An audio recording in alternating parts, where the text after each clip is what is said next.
Bismillahirrahmanirrahim. Assalamualaikum warahmatullahi ta'ala wabarakatuh.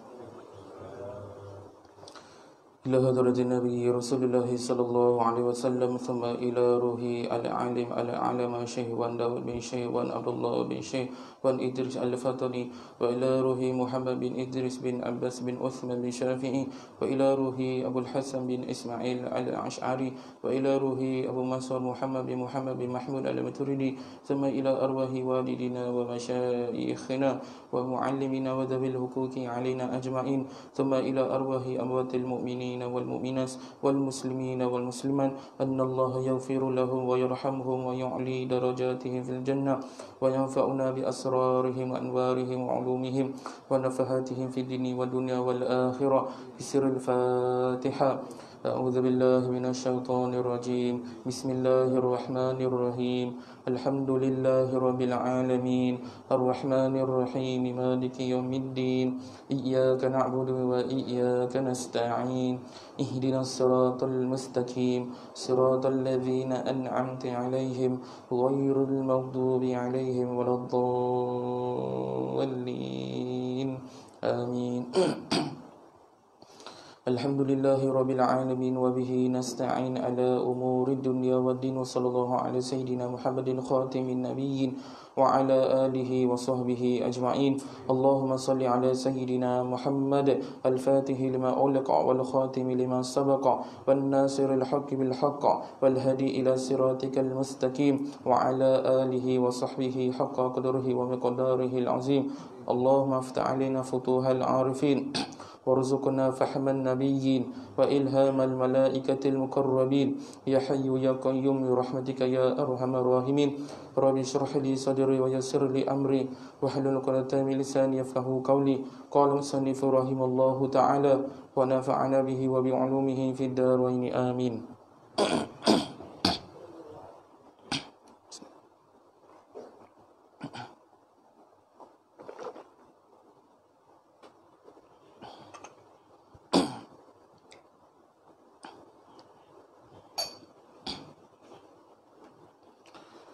Baik, insyaAllah pada malam ini kita masuk pada muka surat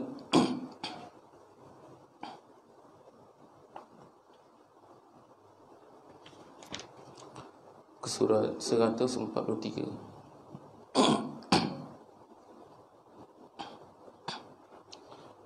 Kita ulang sedikit muka surat 142, iaitu ta'arif orang muwafiq. Ta'arif orang muwafiq dikehendaki dengan orang muwafiq.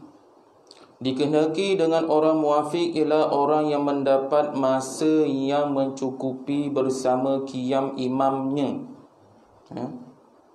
Mendapat masa untuk membaca Fatihah dengan kadar bacaan orang pertengahan, bukan dengan kadar bacaan sendiri dan bacaan imamnya, bacaan kebiasaan. Maka sesiapa yang mendapat masa tersebut di dalam qiyam imamnya, sama ada pada rakaat pertama atau lain-lain, maka dinamakannya orang muwafiq dan dimaafkannya ketinggalan 3 rukun yang panjang daripada imamnya jika orang muwafiq itu selesai membaca Fatihah dan ia sempat rokok sebelum imamnya masuk kepada rukun yang keempat, seperti membaca tasyahud akhir atau berdiri qiyam, walaupun sebelumnya imam mendahului dengan duduk istirahat, atau perkara yang menyerupai rukun seperti duduk tasyahud awal, maka makmum itu dapat rakaatnya dan ia hendaklah meneruskan tertib sembahyang dirinya. Contoh,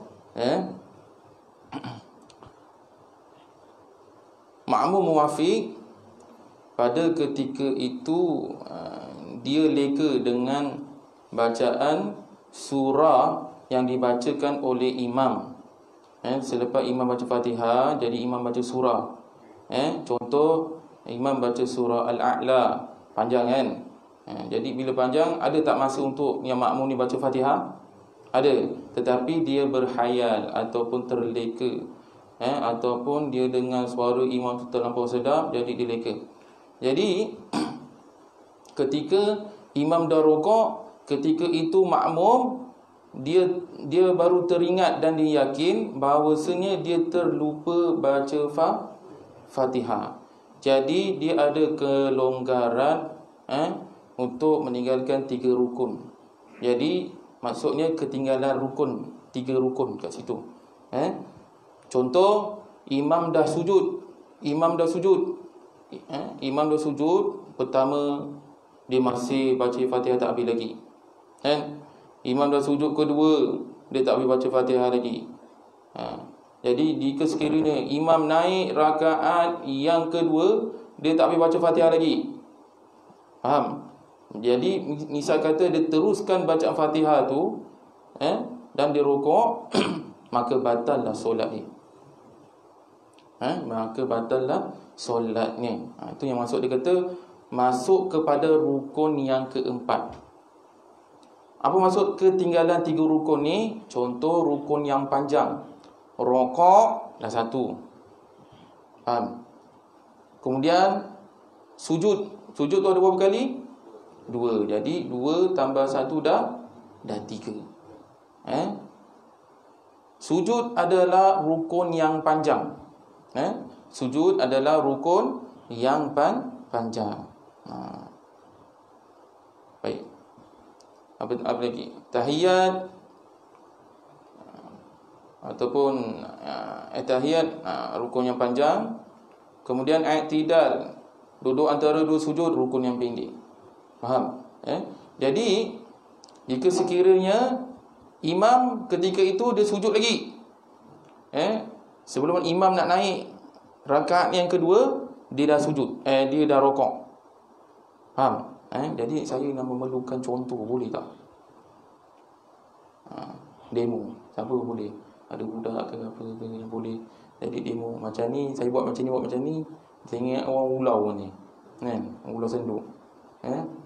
Siapa boleh jadi demo? Siapa? Boleh? Alhamdulillah. Kalau ada imam, mesti ada makmum. Adik jadi imam. Tadi bukan betul-betul. Contoh, jangan takut. Contoh. Acik tak payah baca. Siapa jadi makmum boleh? Siapa? Makmum. Nak makmum juga. Siapa boleh jadi imam? Abang Razak boleh? Bukan senang jadi imam tau. Boleh sini.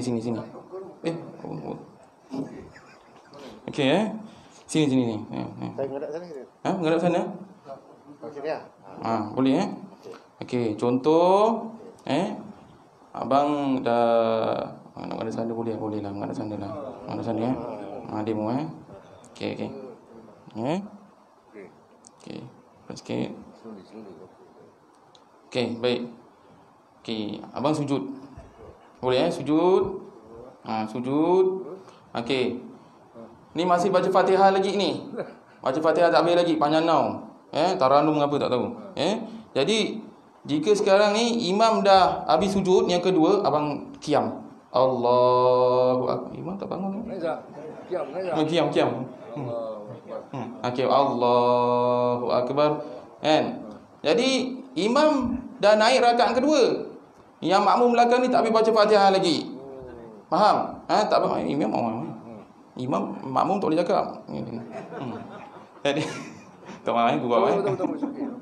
Jadi makmum tak habis baca lagi. Imam dah naik rakaat yang kedua.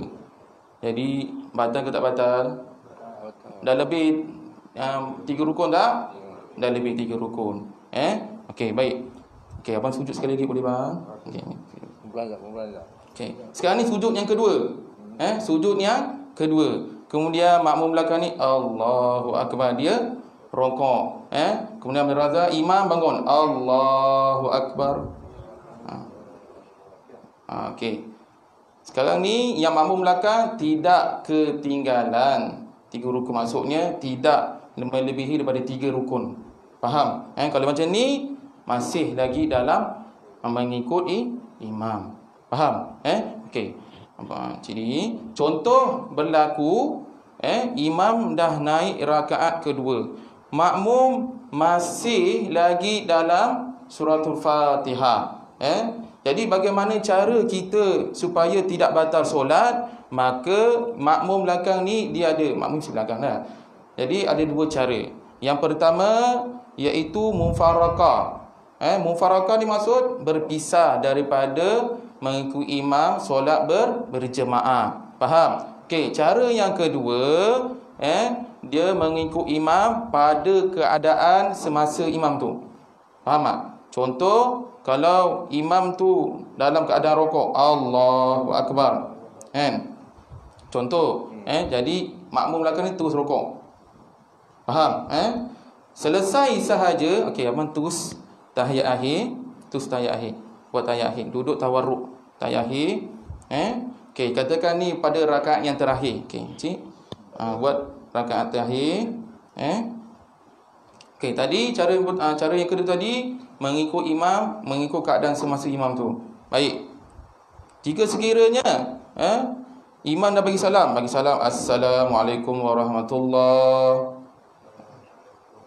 Assalamualaikum warahmatullahi. Jadi makmum ni kena tambah satu rakaat lagi. Allahu Akbar.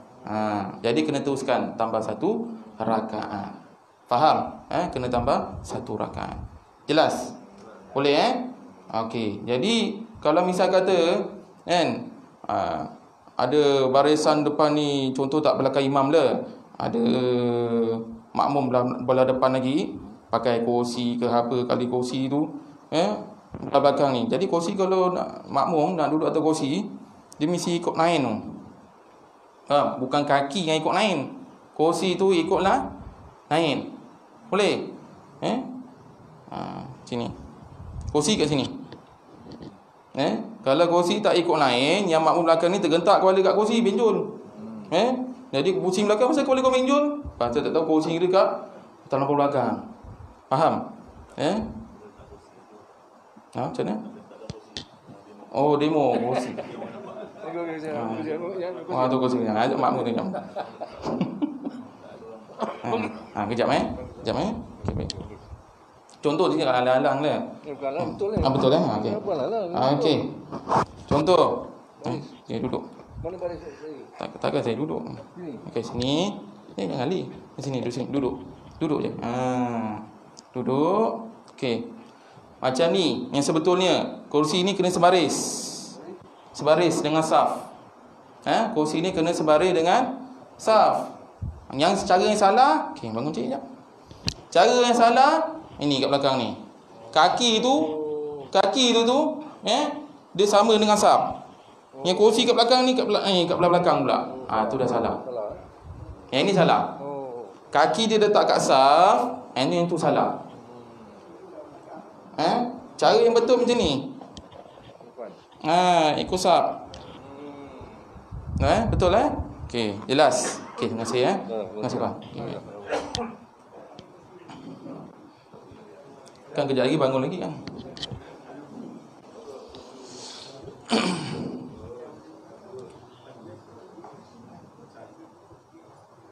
Saya mengajar kat sekolah, biasa guna demo budak-budak belajar ni, kan. Jadi budak-budak kalau macam blur tak faham, saya panggil budak macam ni, kau buat macam ni, buat macam ni. Jadi yang orang dewasa terpaksa dia kena ikut cara jahil lah. Minta maaf. Terima kasih kerana sudi jadi demo saja. Okey, setakat ni faham bab ketinggalan 3 rukun atau melebihi 3 rukun, maksudnya masuk rukun yang keempat. Faham? Okey, jelas. Kita seterusnya.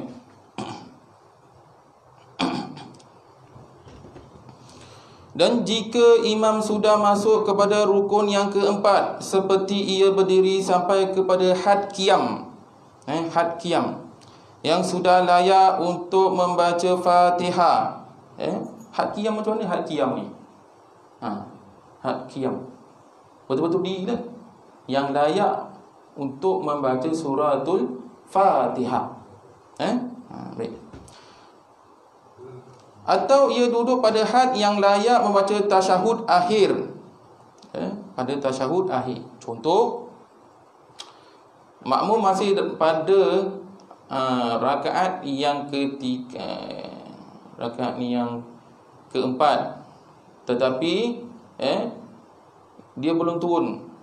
Contoh, kita dah rakaat keempat ni, imam dah turun sujud, kemudian makmum ni masih dalam bacaan suratul Fatihah. Sekarang dah rakaat ni yang keempat, ada naik lagi tak? Rakaat keempat, lepas tu lepas sujud ada naik lagi tak? Tak ada qiyam lagi dah. Terus kita baca tahiyat akhir, dan duduk kerana hendak membaca tahiyat akhir. Kemudian apabila imam duduk sahaja tahiyat akhir, maka dia sudah ketinggalan lebih daripada 3 rukun. Yang makmum ni sudah ketinggalan 3 rukun. Faham? Dia tak boleh baca Fatihah lagi. Imam dah sujud, betul? Dia masih tegak lagi ni. Jadi bila imam duduk tawarruk dan baca tahiyat akhir, dia masih Fatihah lagi, tak habis lagi, maka batas solat dia. Faham? Jika sekiranya dia tak buat 2 pilihan yang saya ajarkan tadi, betul? Ingat? Baik. Jika sekiranya sebelum imam duduk tahiyat akhir, dia dah rukuk, Allahu Akbar, kemudian imam pun duduk tahiyat akhir, jadi dia masih dalam mengikut imam dalam rakaat lagi. Jelas? Tidak ketinggalan melebihi daripada 3 rukun. Jelas? Baik. Sedangkan makmum yang muafiq itu belum lagi sempurna membaca Fatihah, maka luputlah rakaat itu bagi makmum tersebut, dan tidak lagi dibenarkan mengerjakan tertib sembahyang dirinya kerana sudah luput rakaatnya. Kini makmum tersebut diberi pilihan antara 2 perkara